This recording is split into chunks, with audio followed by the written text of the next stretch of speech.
सगळ्यांना नमस्कार.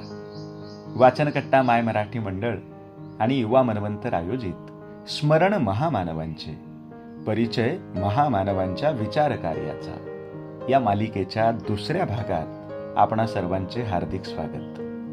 मित्रहो, सध्या देशभर तरुणाई हा चर्चेचा विषय आहे. ही तरुणाई आपल्या वर्तमानाविषयी, भविष्याविषयी काय विचार करते आहे हे समजून घेण्याचा प्रयत्न ठिकठिकाणी होतो आहे.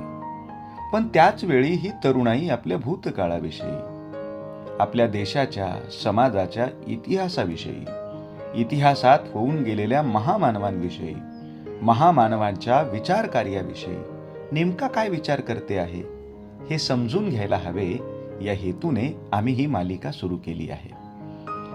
मालिकेच्या आजच्या या दुसऱ्या भागात ज्या महामानवांच्या विचार कार्याचा आपणाला परिचय करून घ्यायचा आहे ते महामानव आहेत ज्योतिराव गोविंदराव फुले, अर्थात महात्मा फुले. आपल्या सगळ्यांना ठाऊक आहे, महात्मा फुले यांच्या जन्माचे 200वे वर्ष चालू आहे. या निमित्ताने इतिहासाला वेगळे वळण देणाऱ्या या महामानवाचे विचार कार्य समजून घ्यावे असा आमचा प्रयत्न आहे. आणि हा परिचय करून देणाऱ्या विद्यार्थिनी आहेत हिंदवी बाळासाहेब जाधव. अतिशय गुणी आणि होतकरू विद्यार्थिनी असणाऱ्या हिंदवी या कवी आहेत, चांगल्या निवेदिका आहेत आणि त्याहीपेक्षा महत्त्वाची गोष्ट म्हणजे सतत नवनवीन उपक्रमांमध्ये गुंतवून घेणाऱ्या अतिशय सक्रिय आणि कल्पक विद्यार्थिनी देखील आहेत. त्यांनी आजच्या या भागात महात्मा फुले यांच्या विचार कार्याचा करून दिलेला परिचय आपल्या सगळ्यांना वेगळा विचार करायला भाग पाडेल असं आम्हाला वाटतं. धन्यवाद. नमस्कार, मी हिंदवी बाळासाहेब जाधव, BA तृतीय वर्षाची विद्यार्थिनी. इतिहास घडविण्यापेक्षा इतिहास समजून घ्यायला अधिक बुद्धिमत्ता लागते. इतिहासाचार्य त्र्यंबक शंकर शेजवलकर यांचे हे वाक्य आजच्या विषयासाठी अगदी तंतोतंत लागू पडतं.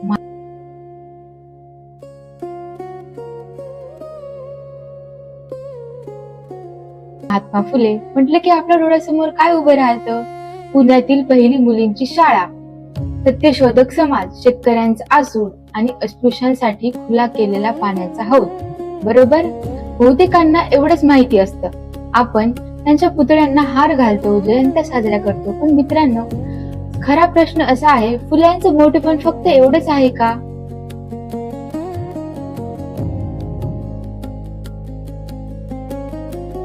अकरा एप्रिल 1827 पुण्यात ज्योतिरावांचा जन्म झाला. मूळ गाव साताऱ्यातलं कटगुण.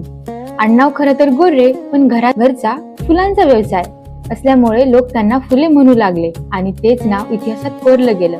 आई चिमणाबाई आणि वडील गोविंदराव. ज्योतिराव अवघ्या 1 वर्षाचे असताना त्यांच्या आईचं निधन झाले आणि त्यांचा सांभाळ सगुणाबाईंनी केला. सुरुवातीला मराठी शाळेत त्यांचं शिक्षण सुरू झालं, पण मधल्या काळात ते काही कारणाने थांबलं. आता इथेच त्यांच्या आयुष्याला कलाटणी मिळाली. गफ्फार बेग मुन्शी आणि मिस्टर लेजिट या 2 माणसांनी त्यांच्या वडिलांना समजावलं आणि 1841 मध्ये ज्योतिरावांना स्कॉटिश मिशन शाळेत प्रवेश मिळाला. शिक्षणाची कोणतीही परंपरा नसलेल्या घरातून आलेला हा मुलगा आता इंग्रजी शिक्षण घेत होता. शाळेत त्यांना सदाशिव बल्लाळ गोवंडे, मोरो विठ्ठल वाळकेकर, सखाराम परांजपे, उस्मान शेख यांसारखे जिवलग मित्र मिळाले. तिथेच त्यांच्या वाचनात थॉमस पेन यांचा राईट ऑफ मॅन हा ग्रंथ आला. शिवाजी महाराज आणि जॉर्ज वॉशिंग्टन यांच्या चरित्रांनी त्यांना झपाटून टाकलं. त्यांच्या मनावर एकच विचार कोरला गेला, the world is my country, my religion is to God. अर्थात हे जग माझा देश आहे आणि चांगलं काम करणं हा माझा धर्म आहे. वयाच्या 13व्या वर्षी 1840 मध्ये त्यांचा विवाह सावित्रीबाईंशी झाला. पण खऱ्या अर्थाने त्यांच्या आयुष्यातलं मोठं वादळ अजून यायचं होतं.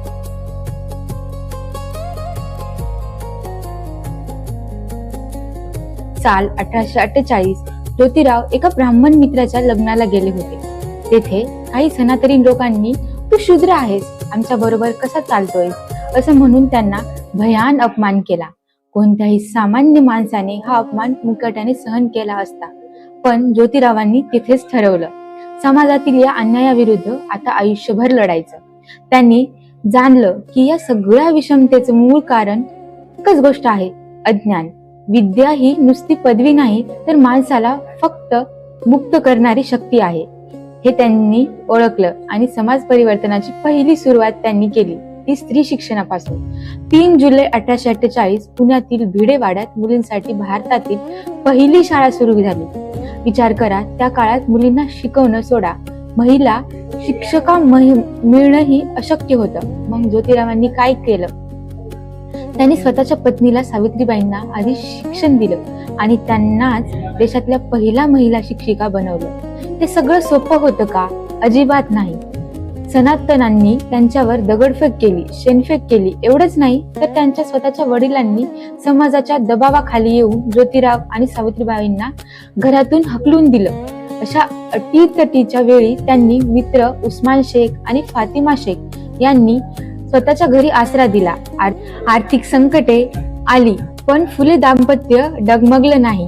1851 मध्ये त्यांनी बुधवार पेठ, रास्ता पेठ आणि वेताळ पेठेत आणखी शाळा उघडल्या. पुढे पाहता पाहता त्यांनी एकूण 17 शाळा सुरू केल्या.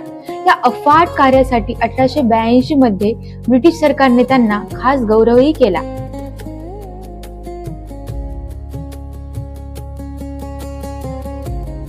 फुले नुसते थांबले नाही, त्यांनी समाजाच्या सर्वात काळ्या बाजूला हात घातला. त्या काळात विद्वानांची अवस्था अत्यंत वाईट होती. सतीप्रथा, केशवपन, बालविवाह आणि बहुपत्नीत्व यांसारख्या अमानुष प्रथांनी स्त्रियांचं आयुष्य नरक बनवलं होतं. 8 मार्च 1864 रोजी फुल्यांनी स्वतः पुढाकार घेऊन महाराष्ट्रातला पहिला पुनर्विवाह घडवून आणला. पण जे घडत होतं ते आणखी भयानक होतं. समाजाच्या भीतीने अनेक विधवा आपल्या नवजात बालकांची हत्या करत असत. यावर उपाय म्हणून 1863 मध्ये ज्योतिरावांनी स्वतःच्या घरात बालहत्या प्रतिबंधक गृह सुरू केलं. तुम्ही इथे येऊन बाळांत व्हा, आम्ही तुमच्या मुलाला सांभाळ करू, अशी उभे देणारी पाटी त्यांनी स्वतःच्या घरावर लावली. काशीबाई नावाच्या एका ब्राह्मण विधवेच्या मुलाला त्यांनी स्वतः दत्तक घेतलं आणि त्याचं नाव ठेवलं यशवंत. कृतीतून दिलेलं हे केवढं मोठं उत्तर होतं. अस्पृश्यांसाठी तर महात्मा फुले एखाद्या देवदूतासारखे धावून आले. 1851 मध्ये त्यांनी पुण्यात अस्पृश्य मुलांसाठी पहिली शाळा सुरू केली. 1853 मध्ये महार मांग समाजासाठी संस्था काढली. पण सर्वात धाडसी पाऊल त्यांनी उचललं ते 1868 मध्ये. त्यांनी स्वतःच्या घरातील पाण्याचा हौद अस्पृश्यांसाठी खुला केला. आज आपल्याला हे वाचायला सोपं वाटतं, पण त्या काळात पाण्याचा हौद खुला करणं म्हणजे प्रत्यक्ष मृत्यूला आमंत्रण देण्यासारखं होतं. शिक्षणाशिवाय ही सामाजिक गुलामगिरी संपणार नाही, म्हणून त्यांनी दलितांसाठी वाचनालय सुरू केली.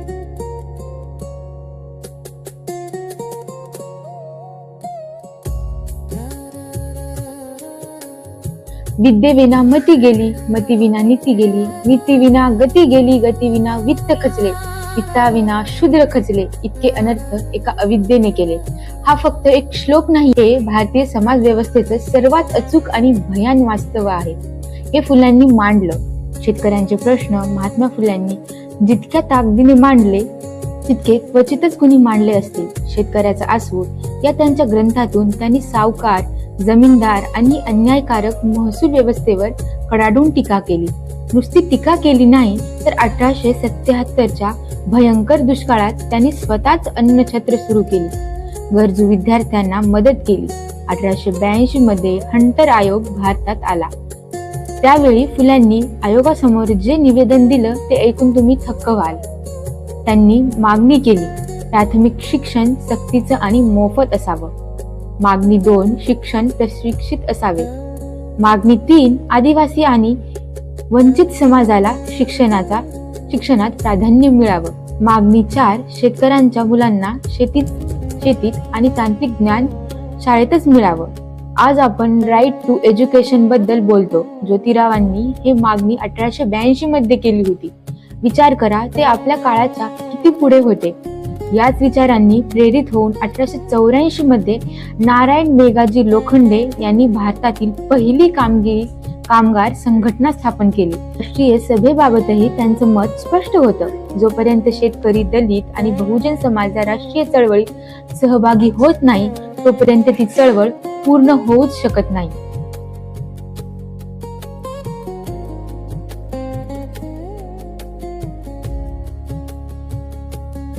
24 सप्टेंबर 1883 1873 ज्योतिरावांनी सत्यशोधक समाज स्थापन केला.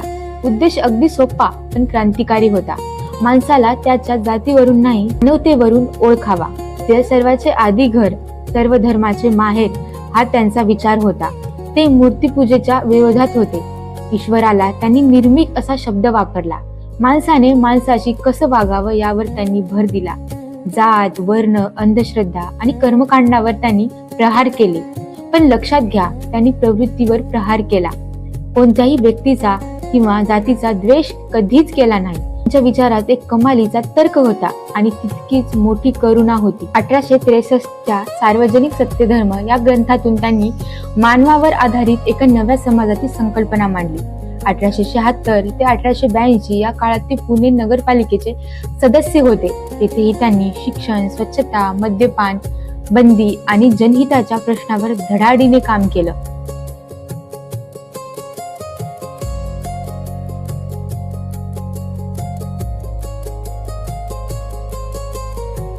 महात्मा फुल्यांच्या या अफाट कार्याला समाजाने आणि महापुरुषांनी भरभरून दाद दिली. 1888 मध्ये मुंबईतल्या एका भव्य सभेत जनतेने त्यांना महात्मा ही पदवी दिली.